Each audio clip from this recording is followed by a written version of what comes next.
kiss for you.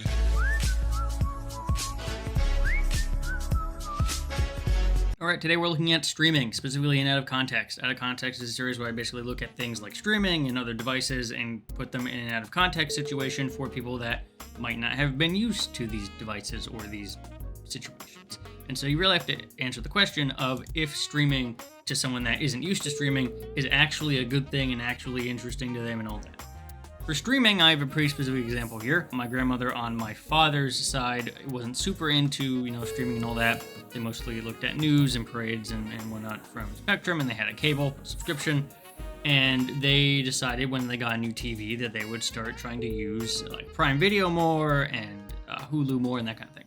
And the first thing that they said to me, and the reason that I'm going to agree with what their conclusion was, is that streaming is not, especially now, a replacement for cable and does not feel worth it to someone that already is paying for cable, even if they were to stop paying for cable. Because the first thing she wanted to figure out and watch was Cheers. And if you are not familiar, Cheers is a CBS show, but its first 4 seasons are on Hulu and Disney+. If you want to get the remainder of the seasons, it's on Paramount+. And all of a sudden, as you can see from this example here, there's a big problem. Because Hulu has ads, Disney+ doesn't have ads. Right? For the medium plan. The base plan of Hulu has ads, the normal plan of Disney+ doesn't. So let's say, okay, you're fine with ads, you want to watch it on Hulu. All right, you watch it on Hulu first 4 seasons, now you have to sub to Paramount+. They're both about $6. Yeah, Hulu's like $8, Paramount's I think $6, so right there is like $14 a month. That's, a lot of money, plus taxes and anything else, if they're, not in a tax-free state. And so all of a sudden, you get this situation where in order to watch one show, you're paying for 2 services. Now, you don't obviously need to continue to pay for Hulu once you're past what you were looking for on Hulu, but just assuming that they're going to try and watch other things like MASH or other kind of sitcoms, you're going to want to stick with Hulu because they tend to have that. Paramount Plus may have it, depending on if the show that they were interested in is CBS or not. But then you get into a thing of, okay, figuring out what show was what network. You don't have to do that on cable, right? On traditional cable, like, I guess we'll say Sling, for example, you can just go and watch it and not really worry if it's on CBS or being rebroadcast on ABC or rebroadcast on a local channel or something. You can just watch it and set it up on cable and record reruns and all that without really having to worry about what network it's hosted on and what the licensing rights for all that stuff is. And that's kind of something that as we see more and more streaming services be adopted, kind of split things up, that's the problem. We have these series like Cheers that someone could just watch via Spectrum by just going to whatever channel, doesn't matter what it's on, ABC, NBC, a local channel, right? CBS, and just watch it versus having to go and figure out, okay, who's it owned by? It's owned by CBS, but the first 4 seasons are on Hulu, which is owned by, Disney technically. Oh, but now in order to watch it, I have to do Paramount, right? And you have to look this up on a separate thing, right? I can just go to the guide that Spectrum TV has a lot of the time and just say, hey, record, Cheers, and it will record Cheers, and you can set it up. Some of them are set up to record Cheers no matter what network it's on. Others are kind of specific, but, ultimately it's pretty easy to just say, hey, record Cheers, and it will record any reruns of Cheers versus having to figure out, okay. And so that consolidation is kind of something that cable does really well. And I think another thing people kind of forget is, so that's the first thing, right? It's the convenience of having it all in one place. The second thing, and I think the reason that streaming doesn't work in a replacement for cable now is because the idea was that when you had something like the original Netflix in like 2011, but what you got in Netflix in 2011 was a better version of what you couldn't get on demand for Spectrum. So like the on-demand section, the video on-demand section of something like Spectrum was not good at all, right? It didn't have a lot of options. A lot of options were kind of, missing some things. It wasn't very consistent on what you could and couldn't get and all that. And so you never really got a good library of on-demand. It was hard to navigate. And so streaming kind of was like, hey, we know that you want to watch a certain show. Let's just say you are looking to watch like Breaking Bad, for example. And you want to watch Breaking Bad and you checked on demand and it wasn't there and you couldn't find it. kind of thing, or like certain episodes were there, but other episodes you had to like record and you couldn't find it. You could go to Netflix and watch Breaking Bad. I'm not sure if it was on at that time or not, but like generally speaking, that was the idea, that you can go into Netflix and watch the show that you couldn't find a rerun of or couldn't find a video on demand for from the cable thing. That's kind of their advantage. And it was cheap enough that that made sense. Okay, it's like $8 a month. You're getting this library of content that can't be satisfied by what you're paying for cable. However, when that started to shift into the fact of, okay, now everything's going to be on Netflix and everything's going to be on Hulu, but the stuff on Hulu is not the stuff on Netflix and all that, it became a situation where, okay, Netflix is now $12, $13, $15 a month. Hulu is now $8, $15 a month if you want ad-free. And without talking about price, because I don't think price is super relevant in the discussion of the most people, right? Like they're going to look at price, but compared to cable, it's going to be cheaper. But the price isn't the issue. It's the ability for you to actually watch stuff. I can just, as I said before, go to cable, go on a guide, and put something on, right? I don't have to worry about all this stuff and figure out where things are. You do have to do that.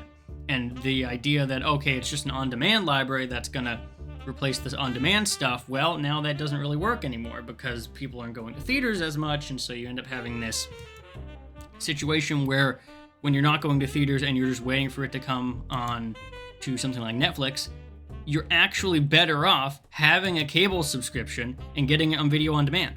A lot of these, Spectrum and other cable providers like Xfinity are giving you the the premium video on demand option before streaming at this point, right? So if you had a cable sub and you wanted to watch the recent, let's say, Space Jam movie or something, you could buy it before you could get it on Max. And so it's just one of those things where like you're all of a sudden losing out to cable because they're able to provide that pay for video thing way quicker than something like Netflix that might have a contract where it comes out after a certain amount of time included into the service. But it's not actually any better than just waiting for it on Spectrum because you're going to get it quicker on Spectrum. So I really think that's a thing that a lot of people don't kind of recognize, is that Netflix, when it started out, and Hulu, when it started out, was just a better version of the on-demand function that your cable had, but because no one liked that, they ended up using Netflix. But now all of a sudden, when we're flipped in that things like Spectrum and Xfinity are going to get movies quicker than you could for renting than something like Netflix or Hulu can, now you're in a little bit of a back and forth. Anyone who has cable already isn't going to stop using cable, no matter what, right? They're only going to stop using cable is if they find a benefit that's not being met on cable. And for most people and most things that they watch, they're not going to find that benefit. The convenience of cable is there, the channels they're looking for is there, the things they're looking for is there, even if it's harder to find, and they don't have to pay for a separate thing and cancel and do all that. Now, this screenshot here is an example of when that was kind of a harder thing to work through. Because Spectrum, and I remember this when it happened with the ESPN deal, this is before Disney Plus was a thing, so it didn't have any of that. And Spectrum was fighting to kind of get that contract again. ESPN, Disney Plus were basically backing off of Spectrum. They're like, no, we're not going to support Spectrum anymore. You're going to have to... they were launching Disney Plus at the time. Around that, they were like setting that up. And they were also kind of figuring out negotiations for what they wanted with Spectrum and all that. And this was a screenshot that I got, not this specific one, but like in generally speaking, people that were on Spectrum got this and basically saying, hey, things are increasing in cost. The rise of programming is the single greatest factor. ESPN and Disney Plus or Disney were basically put on that pedestal, like a higher tier. So you had like the 3 tiers, like silver, gold, platinum, or whatever. This was, instead of being on the base, like bronze, it was on the silver package, right? It was on the higher end package. And Spectrum was fighting that to be like, no, we're not going to have you do that kind of thing. And they eventually won out that deal and were able to kind of gain those things back. But it's just one of those situations where unless something like that happens, where you all of a sudden lose the ability to access something you had before, then you're going to be concerned. Then you're going to be kind of mad and angry at Spectrum and want to look at something else. Our ultimate, because we also had Spectrum, and I think our ultimate decision to move away from Spectrum was losing out on channels that we kind of were looking for, like I think IFC and Access Access was like the one for like concerts and things. So I think Access TV and IFC were losing on whatever package we were paying for, and they were like gonna disappear. And it was like, oh, we really like those channels, that kind of thing.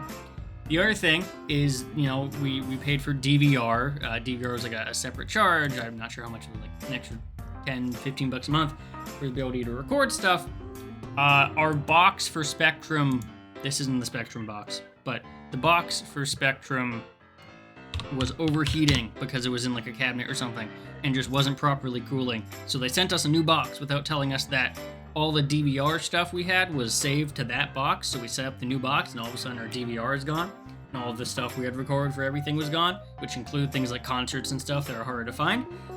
So that was like, oh my god, we lost all of our stuff. So the we lost all of our stuff combined with the channels leaving was kind of a signal to say, hey, let's kind of back away from this and go full force into trying at least streaming, which in fairness was a good idea. But then we also came back to the problem we had before, which is, as we said, the impossibility of finding anything anywhere wherever the hell it is.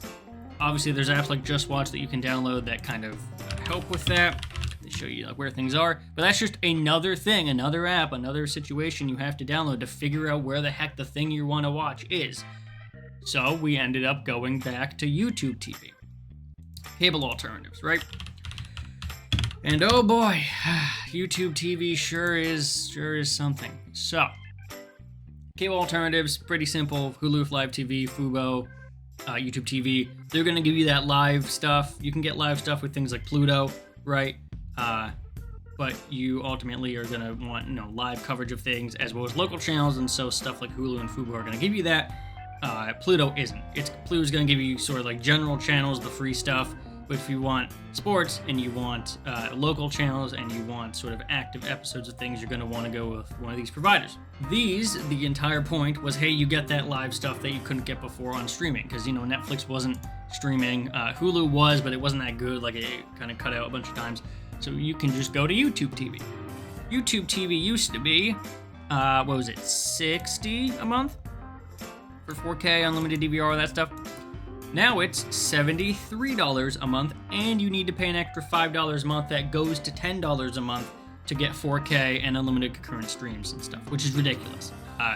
So it's actually, and on top of taxes, but we don't live in a tax state, so we're good on that. But it was we're paying $78 a month right now, which is a lot for functionally just sports that you could probably find on Hulu if you were looking for that. And they have all the standard channels and things, and AMC and Nickelodeon, TNT, Food Network, all that. But that's a lot of money. That's cable money at the end of the day. And so you end up just going back to the thing of now you don't have to worry about what channel everything else is on, except you are still going to be paying for streaming nowadays, because things like Netflix originals and Hulu originals and all that, and only being able to get certain shows and things on Hulu and movies, right? So you end up going back to the same issue. And I was like, okay, maybe in the modern age, this is fixed, right? Maybe the concern that we had way back when of the on-demand spectrum being a bad thing and it not being good, so you need to go back to streaming, maybe that has solved itself. Maybe YouTube and Hulu, Live TV and all that have great on-demand libraries now that can kind of prevent that issue from happening and prevent the need to keep going back to these streaming services. Because you'd think that is what would happen, right? We're in the modern age now. On-demand on these things can't be that bad. They are actually worse, because it is even harder to figure out what's available on demand and what isn't. Now, I'm not logged in here at the moment, but if I go to YouTube TV Video on Demand, you'll very quickly see, you have here the interface. It's episodes, seasons, and it has all the seasons, right? Theoretically. The issue I ran into is you'd click this season button, and it would say season 5, and then it would say season 1, and then it would say extras. And it would only have, 6 or 7 episodes in this, and then a couple that are upcoming. So what you ended up having is none of the quality of a streaming thing where it has everything, presumably, but also none of the quality of the live situation, because it's not like you can just go, because I remember something in DirecTV where you play a thing and it would say loading, and it would be not only giving you that video, but also like recording it at the same time so that if you missed it, you can go back into your DVR and check it out again, right? That doesn't have this. This is season 1. You watch the episodes in season 1, they're video on demand. And then doesn't have season 2, 3, 4. Has season 5, doesn't have 6, 7, right? Like it's one of those, the same issue you had before where you're missing stuff, you're missing content, it's not in the right order, that kind of thing, is all still here on a service you're paying even more money for now. And so you get to a point where this isn't good, so you go back to streaming. Well, there we have the problem that we just talked about with streaming, so you go back to cable. Yeah, right? Like it's a back and forth of you never get to win, and so for people that are like outside of this whole realm, they're just gonna stick with Spectrum. You know, they're just gonna stick with Xfinity. They're just not gonna worry about it. You know, they only watch a couple shows. They're not gonna be too sad to miss sports or too, annoyed to not have the one show on Hulu that's good, right? And so for me, streaming really just doesn't hit the mark that it needs to, especially for someone that isn't used to streaming, isn't used to going through all this. If you have a cable sub, why would you switch, right? A lot of cable providers are offering really good discounts right now for, various packages and stuff. And just, I guess, another fun fact is the reason a lot of these services, like Sling, for example, is a cable alternative. That's not $73 a month. It's like $40, right? Sling TV is able to do that because it gives you fewer channels, but it also doesn't give you local channels. And local channels, from what I've researched, are extremely expensive. That is the thing that changes Sling from a $40 a month situation to a like $73 a month situation. It is a lot. Like the local channels, your local news, your local weather, all that stuff are what increases that price to a very large extent. The local contracts, local bundles, what do you want to call it, the broadcast fees are all part of this local issue because obviously locals depend on where you are, and to service everyone with all the local stuff is very expensive. Sling doesn't do that, and so they don't have to worry about that, so their service can be cheaper. But that's how you get issues where YouTube TV is $73 to $78 to $80 a month. And that's kind of how that works out. That's obviously a problem. But you can't really change that because if you want that local stuff, which theoretically, by the way, that local stuff is free if you have like an antenna, right? Like it's all public broadcast things. But, no one does that anymore, so they can charge for it. And that's not YouTube, by the way, that's like the companies that own the, like, Hearst Radio is a good example that owns a lot of stuff around here or whatever else for your local stuff. That's them saying people aren't going to do that, so you got to pay a lot. It also depends on whatever the state and local government is in terms of taxes that they put on the local stations for, like, broadcasts and stuff. I know Canada has a good amount of, like, broadcast things. So it's all just a cluster of a mess, and and you ultimately go back and you're like, I remember the time when I can just hop on my Spectrum box and record the 5 Star Wars movies that were, coming out on DVR there from the channel I was paying for, and then watch an episode of Cheers and not have to worry about any of this other stuff. So I don't think it worked very well. If you have your own experience about this, then let me know in the comments and all that. And yeah, hopefully I was able to provide some insight into why all this kind of happens.